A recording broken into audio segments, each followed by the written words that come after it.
Yeah, hi, this is Detlev of Wake News.tv and wakenews.net. Yeah, out of Switzerland, and we are in our UNITEDWESTRIKE Radio-Marathon, which we are doing every second Saturday of a month. Worldwide transmission, broadcasting, and video. And I'm very pleased to have Joanne here with me in our specific interview.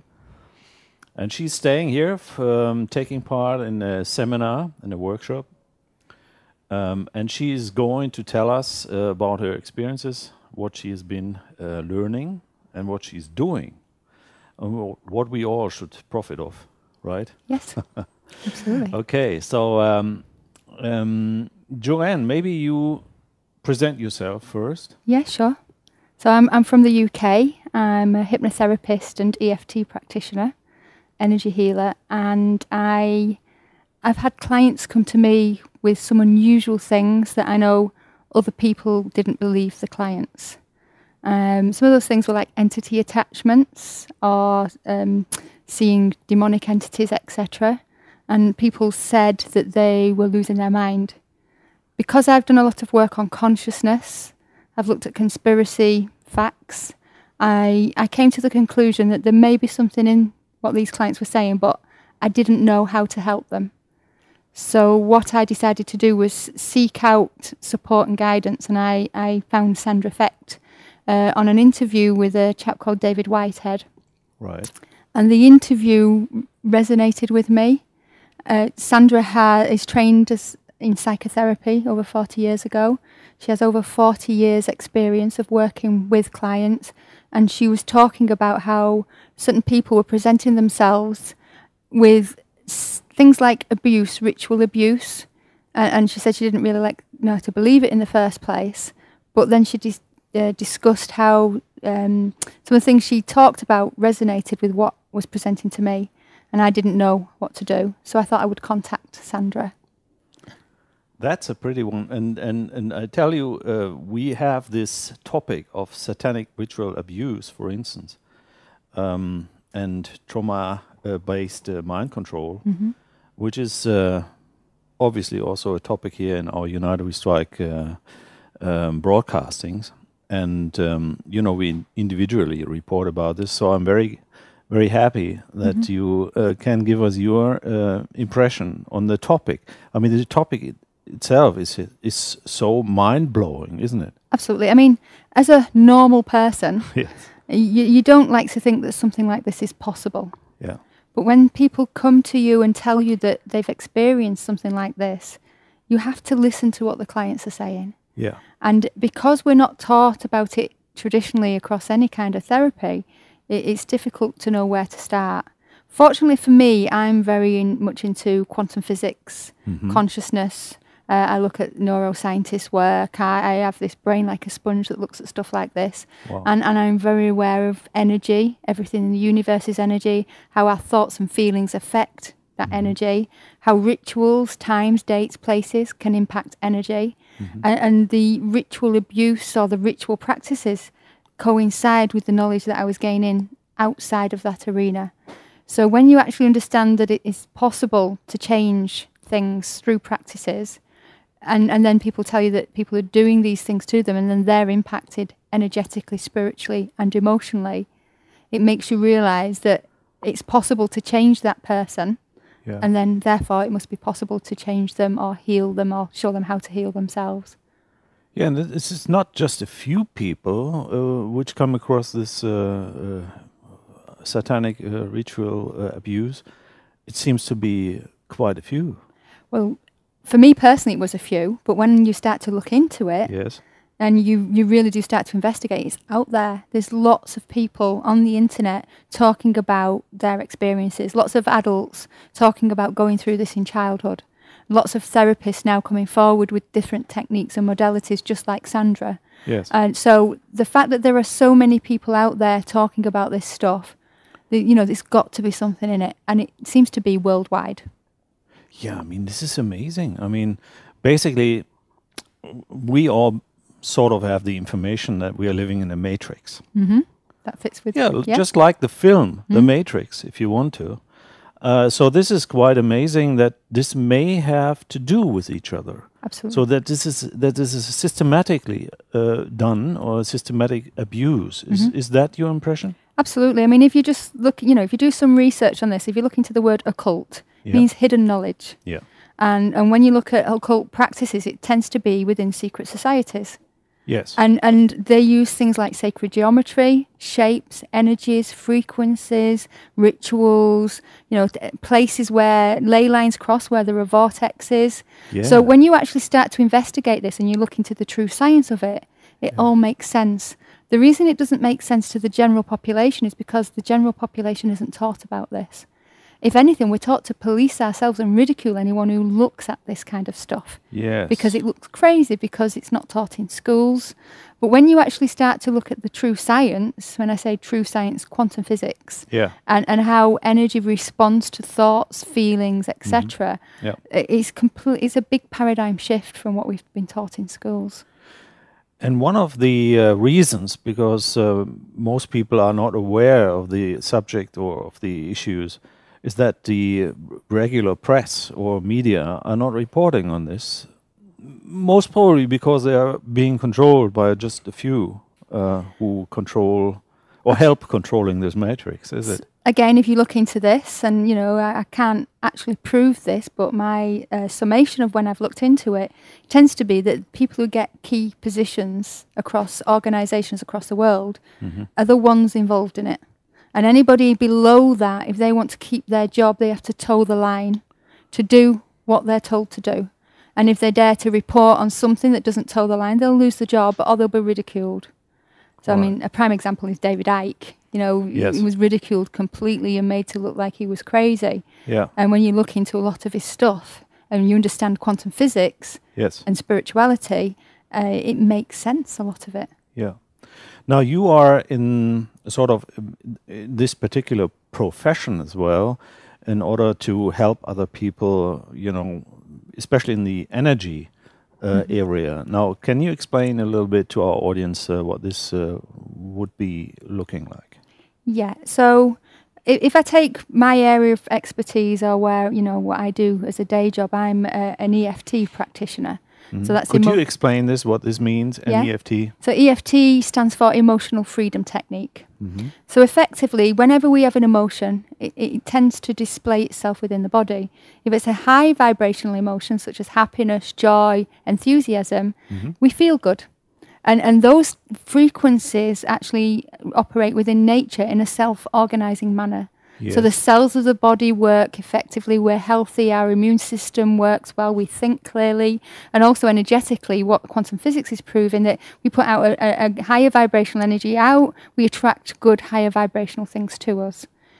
If we have a lower vibrational energy, joy, sadness, fear, jealousy, those kind of frequencies, those frequencies don't self-organize, they get distorted. Oh yeah. It's chaos. Yeah. So if anybody's looked at Emoto's water crystals, you can see the energy of love, how it has these beautiful geometric shapes. Yes. And then you look at something like heavy metal or the word the devil, they're distorted and chaotic. Yeah. So the same is with energy within the body. And our emotions trigger energy. It's like tuning into a radio frequency. We can either select a higher vibrational frequency. Yes. Or we can tune a different radio station of a lower vibrational frequency. And the starting point with that is our thinking. Yes. So we can have a thought, and that thought selects a higher frequency. Now, if we've got unhealed trauma within the physical body, it's called somatic memory. So the cells of the body remember everything we've experienced. All right. And if it's not been healed, the energy will trigger a coping mechanism or a subconscious program. So what we do is we develop coping mechanisms to deal with a lower vibrational energy. So it could be a trauma like that person has hurt me. So someone's voice who sounds like a person who hurt you could trigger the subconscious program to run if it's not been healed. So the triggers ignite the energy that's stored in the cells and it comes to the surface. Now what we tend to do as human beings is we'll tend to ignore it and pretend it's not there, bury it, I'll deal with that later. Yeah. But really the signals from the human body, it's really saying I've got this energy inside my body. And it, for me, it's, and this is Dr. Joe Dispenza's description of this, it's like you're out of alignment with your soul. Yeah. If something doesn't fit, the lower vibration energy is not in alignment with your soul. So your body, the organs in your body display. It might be a tight feeling in the chest or butterflies in the tummy. And what you can do with energy healing is actually tune into it and remove it. So you shouldn't be astonished if you feel something hurting in your body, right? Absolutely. Then it is a mismanagement of energy, yes, right? It is. Is this? Yes, and I think because it feels uncomfortable, emotions are energy in motion. And the uncomfortable ones, our society pretty much teaches us not to deal with them. Yeah. It's not good to cry. It's not good to, deal with those emotions. So we'll pretend they're not there. Or boys don't cry, for instance. Absolutely. A lot of men who come to me cry.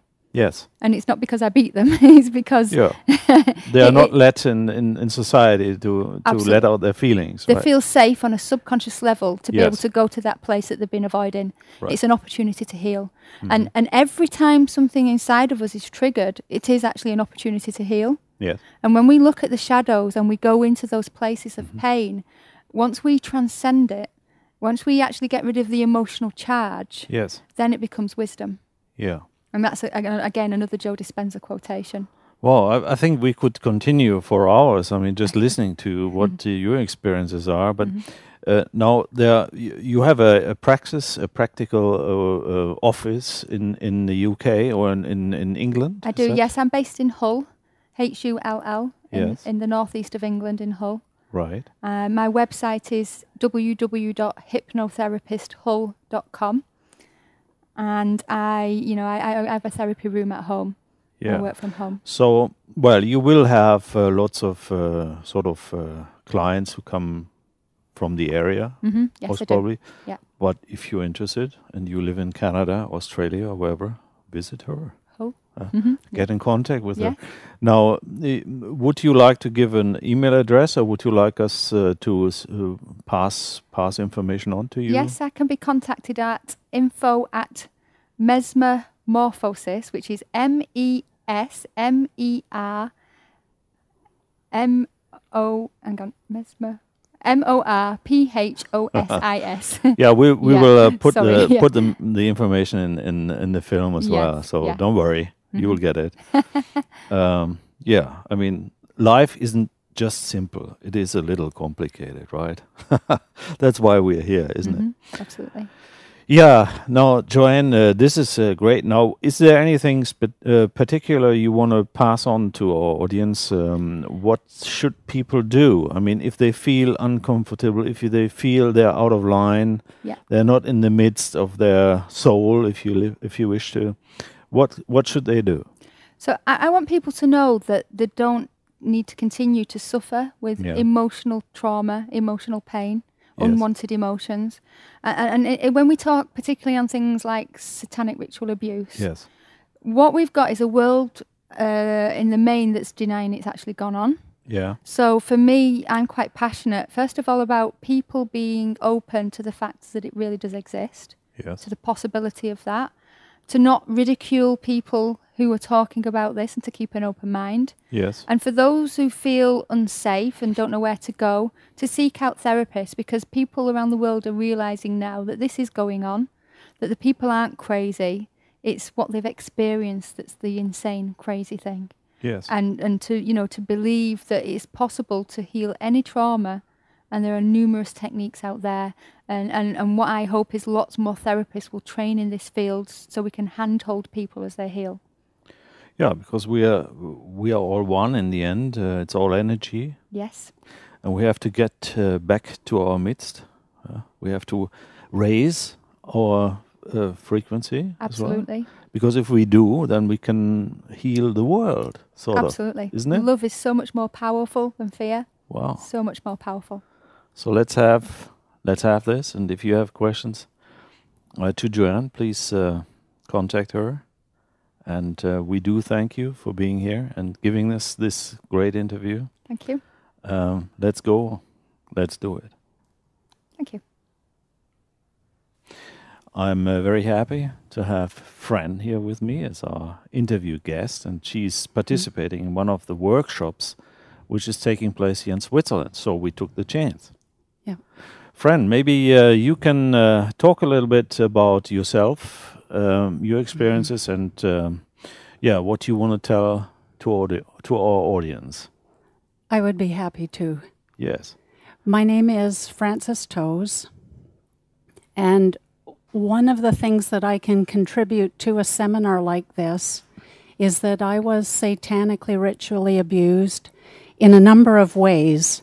Mm-hmm. So my experiences include the ancient satanic ritual abuse with sacrifices and torture and cloaks and that sort of thing.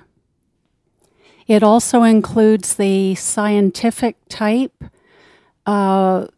which was the MK Ultra, where it was made into a scientific method by the government. And then I've also experienced extremely high-tech satanic ritual abuse. You're coming from which country, just for audience? I live in Canada. You live in Canada, right? Yes. So some things that might help the audience to know, because I think we tend to downplay our experiences. We tend to gloss over them. We're a little afraid that people don't want to hear what we have to say, or we don't want to take up the time of others. So I'll just mention a few other things. So I was used as a prostitute as a young girl to get men into the cult. What age about? Well, those experiences lasted from probably pre-birth to about age 21. Wow. So I was also used as what is called a breeder, which means to impregnate the young girl by rape. Mm-hmm. And the fetus is grown to a certain age, usually not brought to term, but the fetus is aborted and is then used in a sacrifice. Oh, yeah. So I was... Horrible. I mean, this is a horrible story, but it's the truth. Yes. I was also used in two other types of breeding scenarios. One was the experiments for breeding hybrids, like combining different species with human. Yeah. And being more or less used as an incubator for that. Yeah.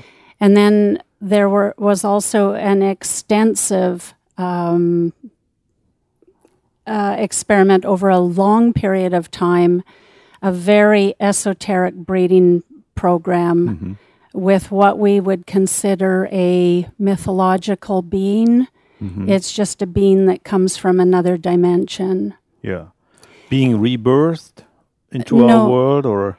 Yes, they wanted to reproduce these beings in this world for military purposes because they're extremely fierce. Yes.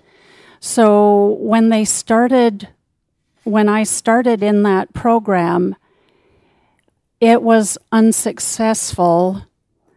And then they got the idea of adding dog DNA to my DNA. And at that point, that program was successful. Wow. So when I was in around grade 7, I started to have spontaneous memories of abuses. And what that felt like to me as a memory was I would imagine that I was in great pain for a long period of time. I was semi-conscious in these memories, or I was unconscious.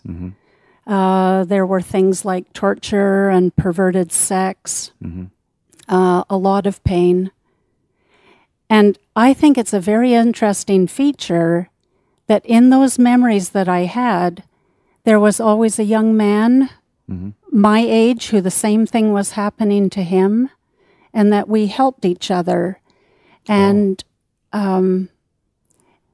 and the way Spirit has it, we have been put together again about 3 years ago. So that's quite a convincer when you meet someone from a memory. Earlier times, yeah. Yes.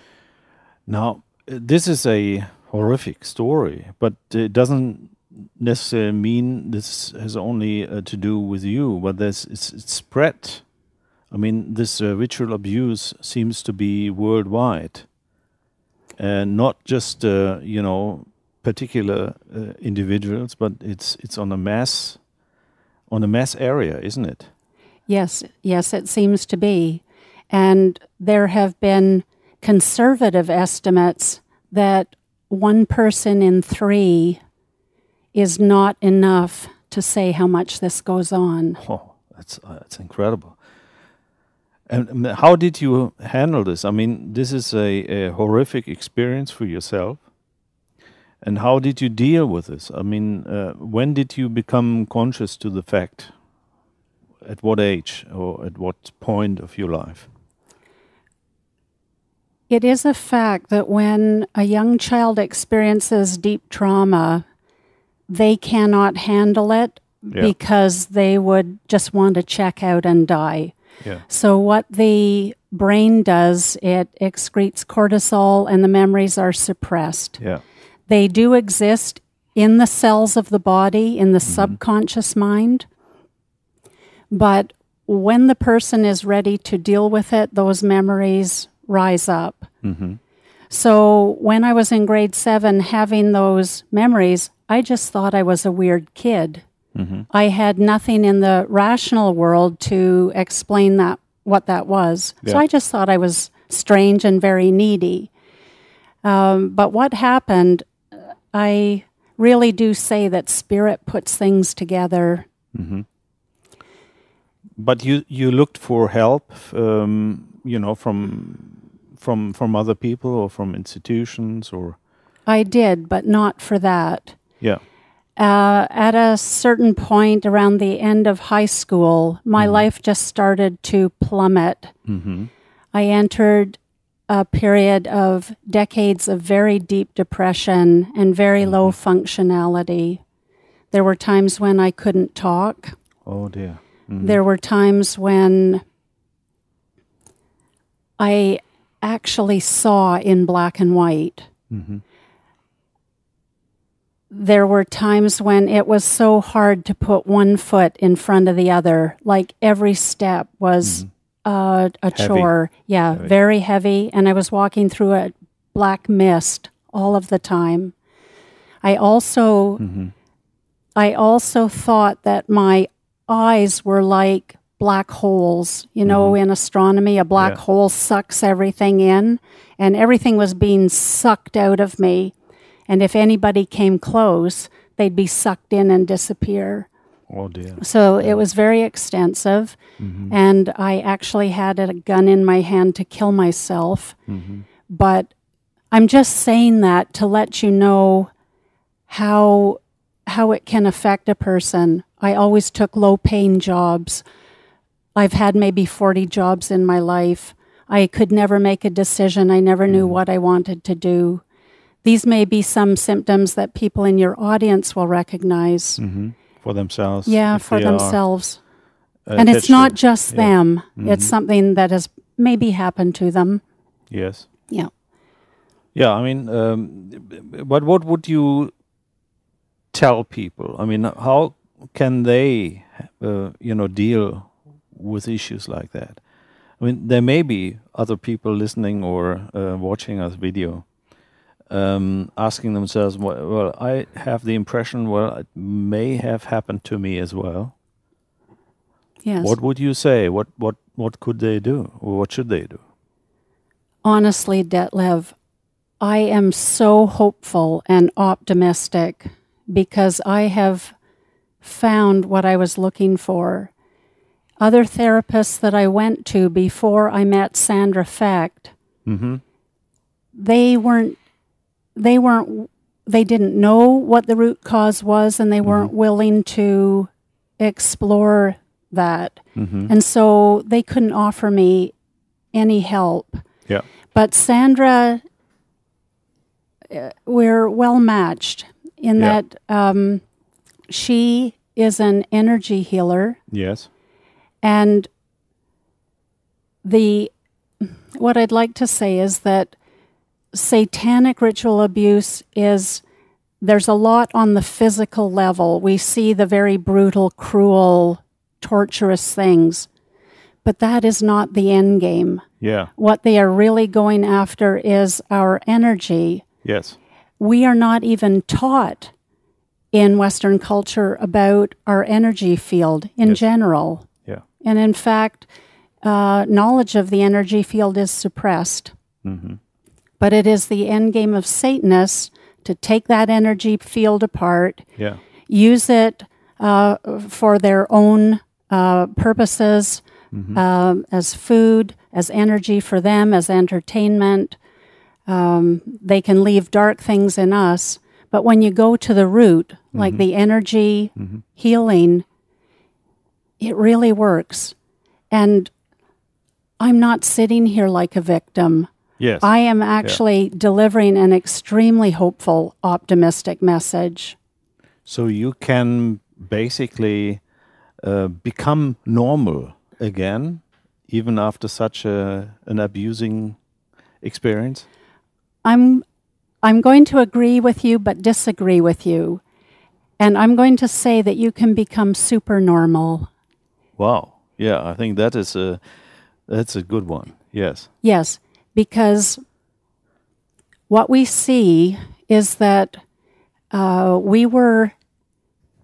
me start again. What we see is that there is a creative force in the universe that is pure love. Yeah. That is wisdom, truth, that respects us, loves us deeply. We were created as the children of that force, and as such, we are perfect, pure, holy, and we have infinite power. And that is changeless. But what can be changed is our level of consciousness, like who we believe we really are. And where that loving force completely respects us and respects our free will and will never coerce us or manipulate us or deceive us, darkness does not respect free will. And it will do everything in its power to deceive, trick, fool, recruit, coerce, you get the picture, and try and suppress our consciousness of who we really are, because that is uncontrollable. And earlier you expressed the idea that this is like the Matrix, Yes. where human beings are used as batteries. Right. And yeah, I think they are, in an energetic sense. It is an incredible story, but it's probably just one story in many. Yeah.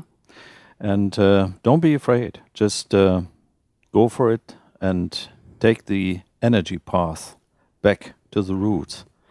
And may I say that because light respects our free will, they're ready to help us, but they won't make the move.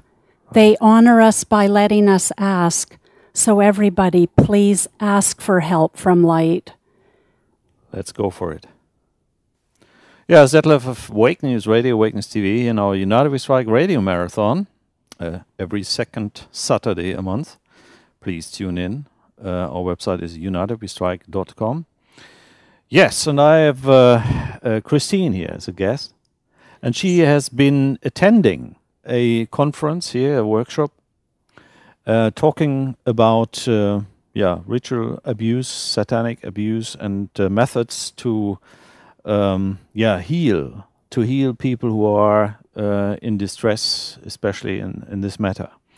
Now, I should like to ask Christine, to present herself because she's from Norway. Is that correct? Mhm. Yes, I live in Norway, and I very much wanted to join this workshop conference, and I'm here as a participant. I'm listening to the others who do the talking, and yes, And other therapists. other therapists. Yeah, and you would like to talk about your impressions and what you have discovered in your normal or regular life, because that is also very important for us to see how can we identify people who have possibly contact with any of such ritual abuse. Is that correct? Yes, it is. My background is kindergarten teacher. Yeah, So I love to work with the small children. right. And I've also had in the 90s, I also trained in kinesiology with the muscle testing. So some of this background that Sandra Fetch and the others who are teaching us here, and I had confidence in her background and the way they approach this theme, because in Norway we don't speak about post-traumatic stress syndrome in this relation. Right. Yes. And this opens a wider door for me, because I've seen children, very dead eyes, and I guess all of you do see that often too. And I wonder why. And when at work, I thought maybe these children didn't have the attention from the parents or their long working hours. And it didn't get to my mind to think of more deeper things that might be going on with these children in their closer, I would say, in their family relations. Yeah. Mm-hmm. And I have to tell you that when I worked at the Radium Hospital, which is the cancer institution first and foremost in Norway, one of my colleagues who was the leader of the group beside me, she actually did abuse the young boys. Poor. And I didn't have the clue. What I noticed, I share this with you because I want other people and other teachers and other people who have to do with children and young adults to look for the signals and the symptoms in these children, and to recognize your own vibrational contact with this. When you feel something is wrong, it probably is wrong. And what I noticed in that kindergarten was that special leader of this, how do you say, the group of children? Yeah, the school or the kindergarten groups. Yeah, we Kindergarten have groups. different groups, but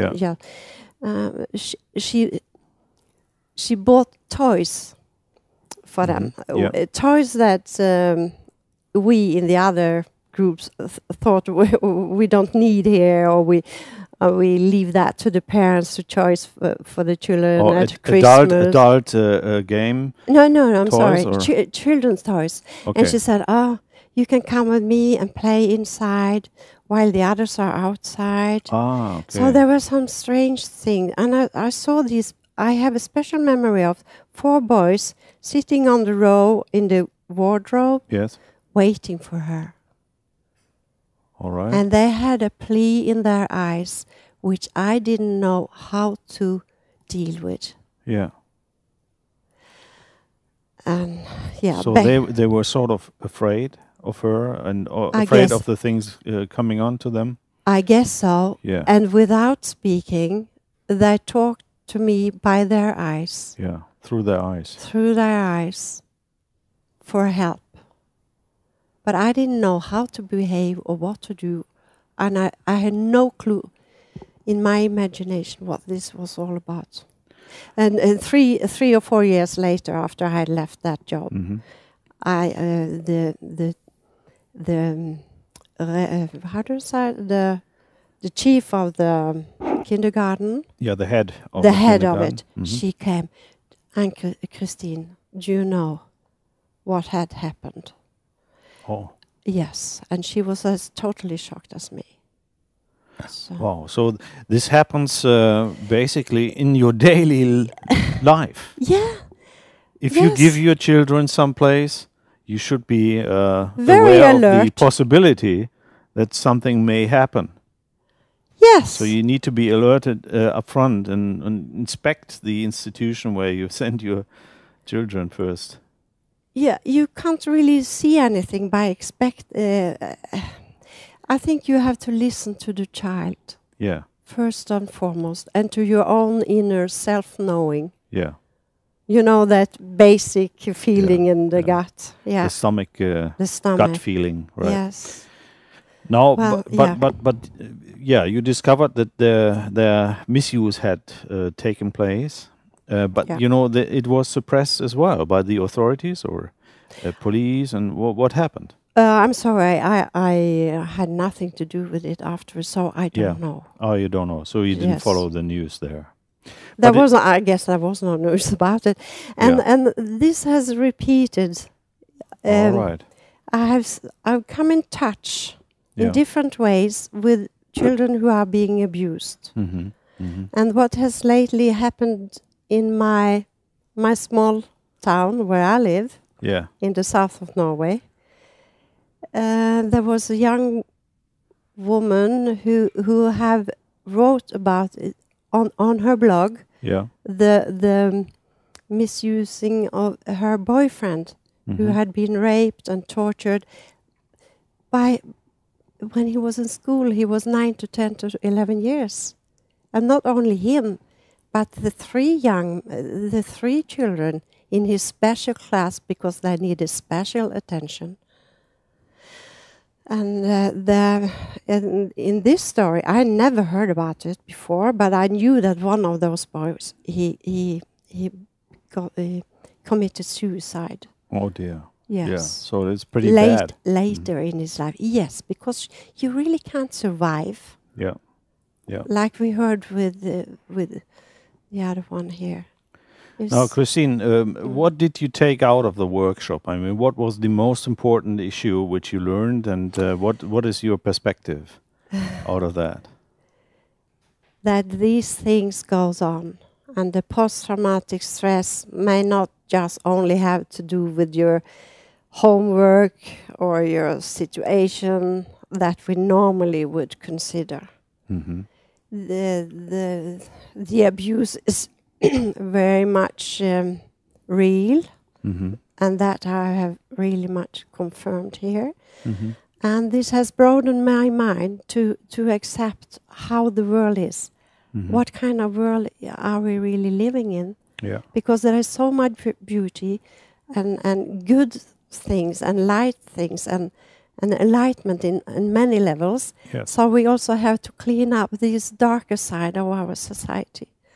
Yeah. I get a bit emotional about this. No, that's, as we heard early on, I mean, love is the force. Yes. In the end, isn't it?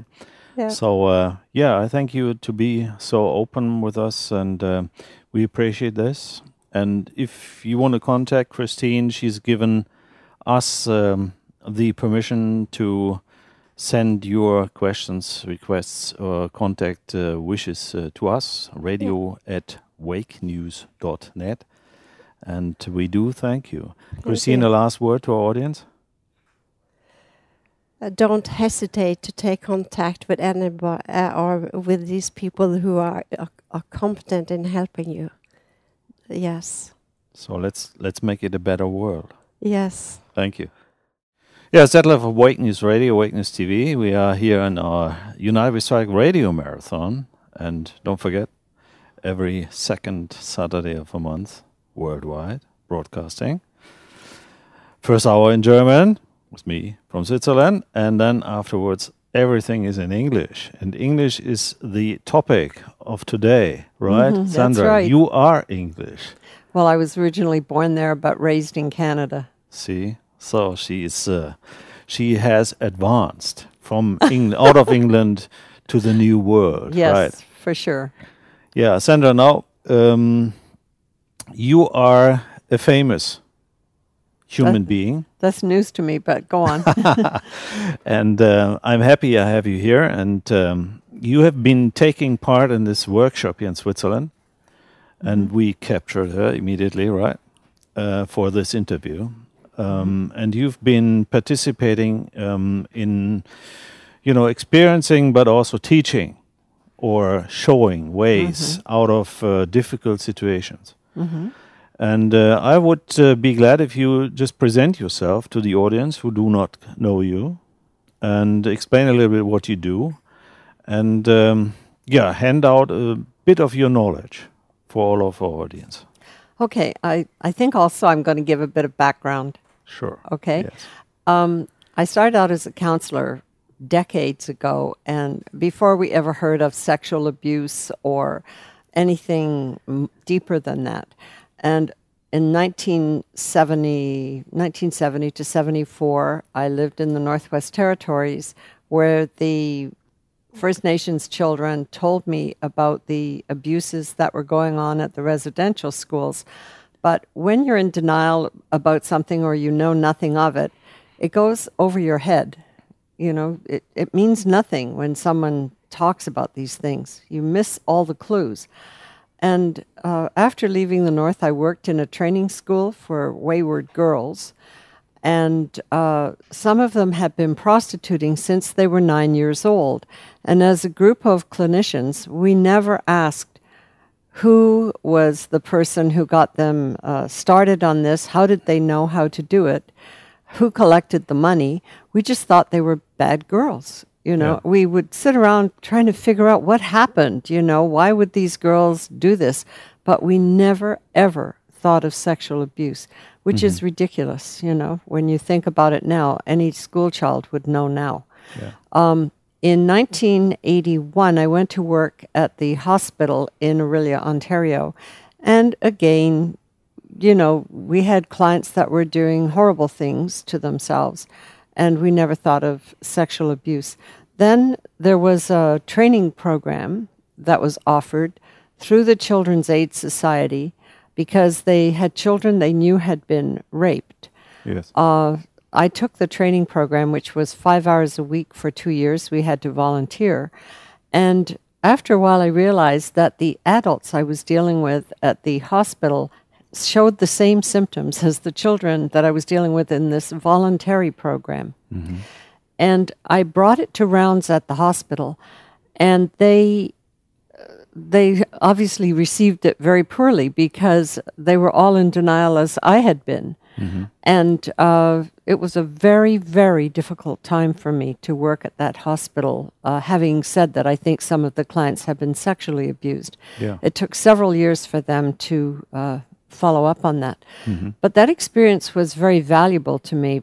After that, I started to develop methods to find out what was going on, because I realized that whatever a person remembered consciously was nothing compared to the power of what they had forgotten.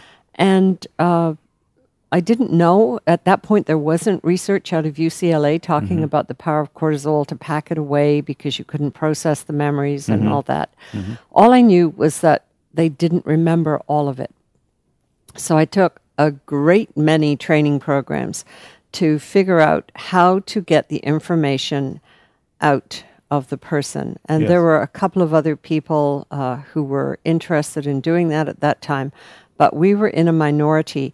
And in the 1980s, I call it the therapy wars, because people were saying, the few of us that were doing sexual abuse therapy were saying, should we deal with it? Shouldn't we deal with it? Does it cause more harm, than good, and so on? And I decided we had to deal with it. If we were the counselors, then we had to deal with it. Sure. And so I developed a methodology which worked beautifully, getting people into a very light hypnotic regression. There are several brainwave frequency states, and the one that worked the best for me was alpha.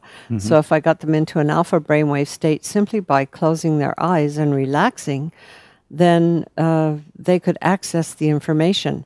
And if you ask people to just tell you what they're aware of, because people who have been put through situations of abuse tend to have very little trust in themselves because they've been threatened, they've gone into denial themselves, they've been told it didn't happen or that it was their imagination or whatever, so they don't always trust themselves.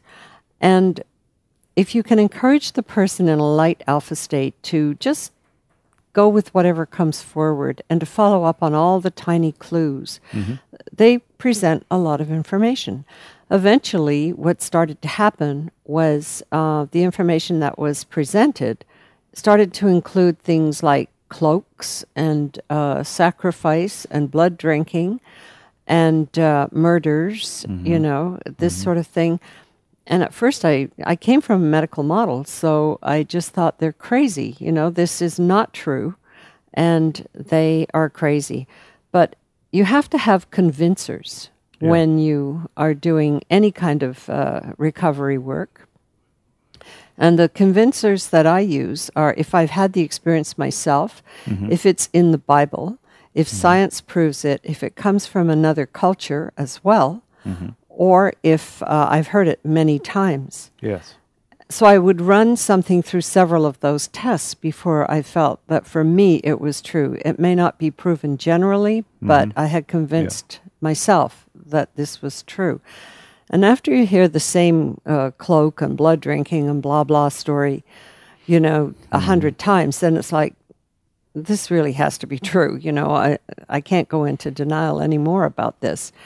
Jennifer Freyd, whose father, I should add, started false memory syndrome, which caused a lot of problems for those of us who are finding the truth.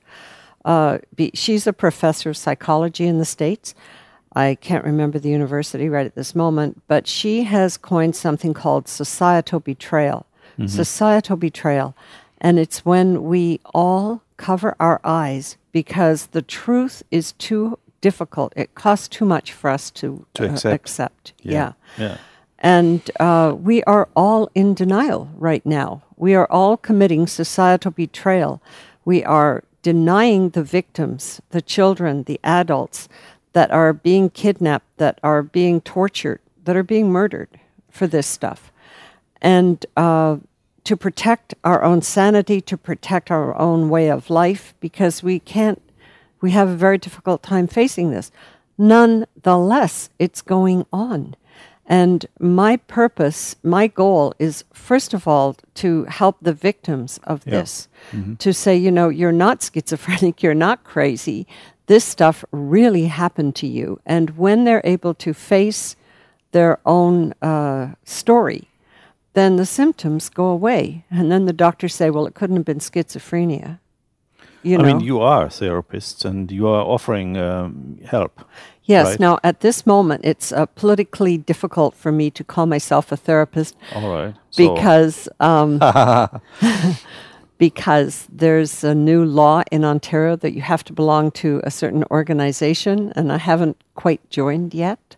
So, right. Okay. So authorities are fighting back to this sort of waking up process? It's possible. They just want us all to get registered. Yeah. Ah, right. So another chip in your brain? Yeah.